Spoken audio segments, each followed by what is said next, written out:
नमस्कार, आप देख रहे हैं आज़ाद टीवी न्यूज़ 24 और मैं हूं आसमा आपके साथ। रोल है सर। कांग्रेस के राष्ट्रीय अध्यक्ष हैं मल्लिकार्जुन खड़गे। वो इशारों में उत्तर प्रदेश के मुख्यमंत्री योगी आदित्यनाथ पर निशाना साध रहे हैं कि गेरुए कपड़े पहनते हैं, सर पे बाल नहीं होते और धर्म की बात करते हैं, जातिवाद फैलाने की बात करते हैं। उन्होंने एक नसीहत भी दी है योगी आदित्यनाथ को, यदि आपको राजनीति करनी है तो सफ़ेद कपड़े पहनिए, वरना बीजेपी हाईकमान से उन्होंने अपील की है, रिक्वेस्ट की है कि ऐसे नेताओं को राजनीति से मतलब हटा देना चाहिए, उनको खुद ही राजनीति से अलग हो जाना चाहिए यदि उनको साधु बनना है तो। कांग्रेस हमेशा हिंदू विरोधी रही है। हिंदू संस्कृति, हिंदू संस्कार, हिंदू विचार का हमेशा इन्होंने विरोध किया है। भगवा वस्त्र हिंदुइज्म में बहुत पवित्र पावन वस्त्र माना जाता है और भगवे का विरोध करना ये उचित बात नहीं है। दिन जब चढ़ता है तो आकाश में भगवा रंग ही नजर आता है। मुझे लगता है कांग्रेसी देर से उठने के आदी हैं, उन्होंने कभी सूरज चढ़ते हुए देखा नहीं है। देर से उठने के आदी हैं। महाराष्ट्र की राजनीति में ये बयान है उनका? नहीं, ये देखिए, ये इस प्रकार से कहना मल्लिकार्जुन खड़गे जी का किसी भी प्रकार से उचित नहीं है। सर, महाराष्ट्र और झारखंड में चुनाव हैं, अब वोटिंग नज़दीक है, क्या लगता है सर किस तरीके का माहौल दोनों राज्यों में देखते हैं? क्योंकि हरियाणा से भी कई बड़े नेता प्रचार के लिए अलग अलग राज्यों में जा रहे हैं सर, महाराष्ट्र और झारखंड में। देखिए, महाराष्ट्र हो या महाराष्ट्र हो या झारखंड हो, जहां जहां भी चुनाव होंगे वहां से भारतीय जनता पार्टी जीतेगी, क्योंकि नरेंद्र मोदी जी ने राजनीति की दिशा बदल दी। जिस प्रकार से पुराने चुनाव होते रहे, पुरानी पार्टियां, पुराने लीडर वादे, नारे, घोषणाएं करके लोगों की वोटों को हरते रहे, मोदी जी ने विकास की राजनीति शुरू की है। मोदी जी ने कहा है कि 2047 तक विकसित भारत बनाएंगे। आज से पहले तो कोई प्रधानमंत्री सोच नहीं सका। जवाहरलाल नेहरू जी ने नहीं सोचा, इंदिरा गांधी जी ने नहीं सोचा, राजीव गांधी ने नहीं सोचा, मनमोहन सिंह ने नहीं सोचा कि विकसित भारत बनाएंगे। हमारे से बाद जो देश आजाद हुए वो भी विकसित हो गए, विकसित देशों की श्रेणी में आ गए। लेकिन कोई सरकार, कोई पार्टी, कोई नेता इस मुद्दे को नहीं कह सका। प्रधानमंत्री नरेंद्र मोदी जी ने कहा है और आज हर प्रदेश का आदमी भी इस मुद्दे के साथ चलना चाहता है।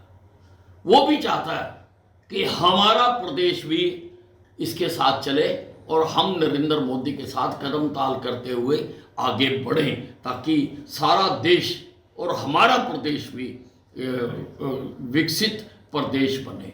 आज़ाद हुए 100 साल होने जा रहे हैं और आज भी मूलभूत सुविधाओं के लिए लोग तरस रहे हैं। मोदी जी ने कदम उठाया है कि लोगों को सारी सुविधाएं मिले, तो किसी प्रदेश में हो।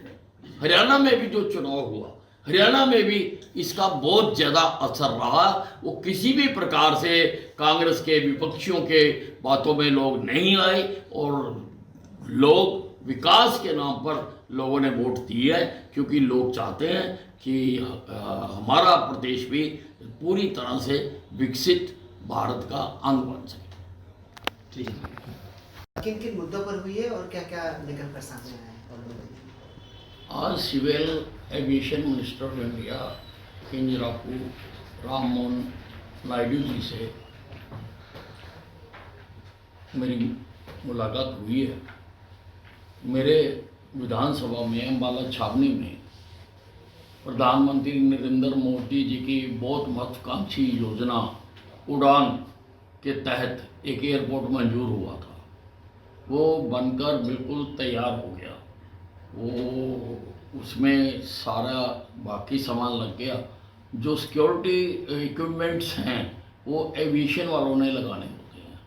तो उसी के लिए मैं मिला था कि वो लगाए जाएं, और लगाते ही हम जल्दी उड़ान शुरू कर देंगे। मैंने उनको न्योता भी दिया है कि आप आकर वहाँ से हमारा एयरपोर्ट का उद्घाटन करें। क्या भरोसा दिलाया गया था? नहीं, बिल्कुल, उन्होंने कहा, उसी वक्त स्टाफ बुलाकर उन्होंने कह दिया था कि इमीडिएटली जो सारी फॉर्मेलिटीज हैं वो हम पूरी करते हैं। तो कब तक माना जाए सर कि वहाँ से ऑपरेशन शुरू? नहीं, एज अर्ली एज जैसे ही सामान लग जाएगा, जो स्कैनिंग का सामान होता है जब लगेज जाता है वो ये देते हैं, और बाकी जो सिक्योरिटी के इक्विपमेंट्स हैं वो सिविल एविएशन ही लगाता है। हालांकि पत्र हम पहले लिख चुके हुए हैं, लेकिन मैं मिला हूँ कि ताकि उसको त्वरित गति से सब सामान लगाया जाए। सर, एक आज बड़ा सम्मेलन है बिजली मंत्रियों का, सभी राज्यों के जो बिजली मंत्री हैं वो दिल्ली पहुंच रहे हैं। हाँ जी, हाँ जी। किस तरीके का सर सम्मेलन है, क्या प्रदेश के को लेकर बातचीत होगी बिजली संबंधित? नहीं, उसमें सारा जो बिजली की जो लागत है जी, उसको कम करना और जनरेशन बढ़ाना आदि मुद्दों पर चर्चा होनी है। उसमें मेरे अधिकारी गए हैं, मुझे कहीं और जाना है, इसलिए मैं उसमें नहीं जा रहा हूँ। सर, प्रीपेड मीटर को लेकर लोगों से मिला है, आप लोग की तरफ से प्रोजेक्ट भी शुरू किया गया है, तो कैसे समझाएंगे तमाम लोगों को?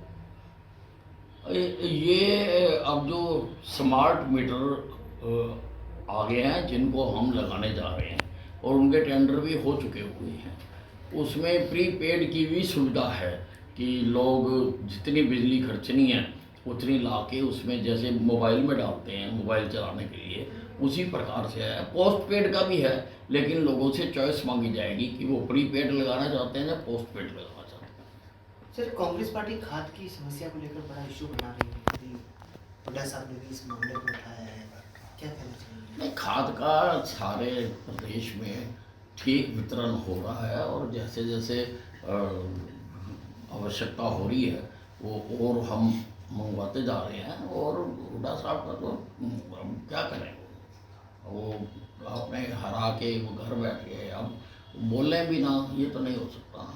वो तो दावा कर रहे हैं कि हमारे बराबर के हमें वोट मिले हैं, और सत्र भी जो विधानसभा का बुलाया गया है इसलिए 3 दिन को बुलाया गया, वरना किसान घेर लेंगे। सर, विपक्ष जो है वो सेशन बढ़ाने की मांग कर रहा है।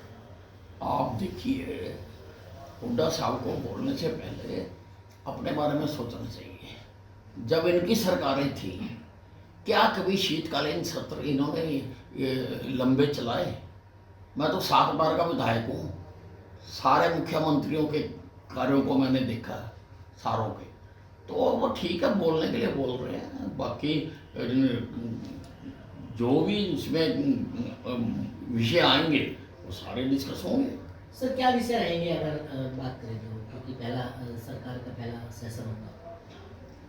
नहीं, कुछ विधायक आएंगे उसमें, जो हमने कुछ अनाउंसमेंट्स की हुई हैं उसके बारे में विधायक आएंगे, और महामहिम राज्यपाल का अभिभाषण होगा और उस पर चर्चा होगी, और उसके ऊपर चर्चा करते हुए भी सब अपनी बात कह सकते हैं।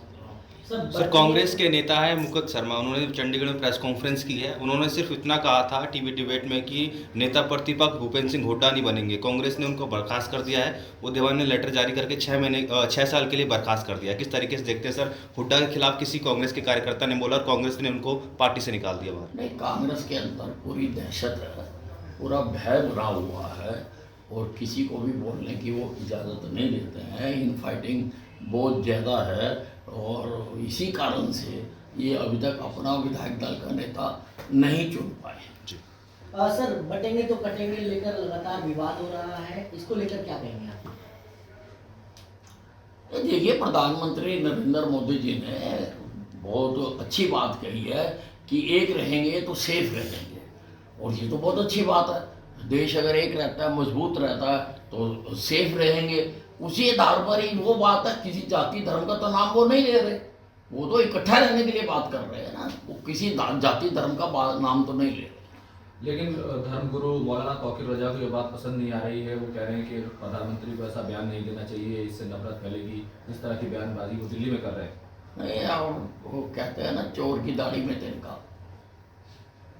किसी का नाम तो लिया नहीं है योगी जी ने, किसी धर्म की बात नहीं की है। उन्होंने खाली यही कहा है कि अगर बटेंगे तो कटेंगे, तो किसी को क्यों तकलीफ हो रही है? अच्छी बात है। अब अगर कोई ऐसा कहता है तो उनको लगता होगा कि ये उनके बारे में कही जा रही है, लेकिन वो ऐसा नहीं कह रहे।